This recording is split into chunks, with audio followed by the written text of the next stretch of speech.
Hi guys, meron pong matanda dito. Naalala ko po sa kanyang aking lolo't lola. Nandito na po kami sa ulap.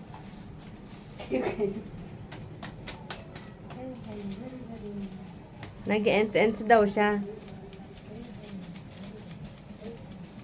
Yan, nandito po kami sa kalangitan, sa loob ng bahay. Ayan po ang kalangitan. Wow. At ayan po ang matanda. Ganyan na ganyan ng lolo't lola ko. Nung nabubuhay pa sila. Binubugaw niya po ang mga multo, kamalasan. Kulang na lang pati pong aming kapitbahay. Ay kanyang pausukan. Yan po ang laking lola. Nag-iinsenso. Wow.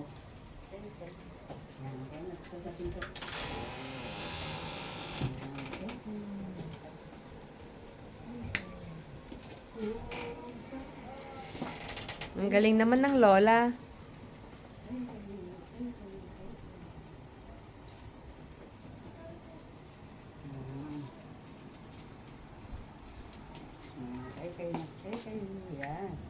Naku po, andyan na naman po kami. O sige.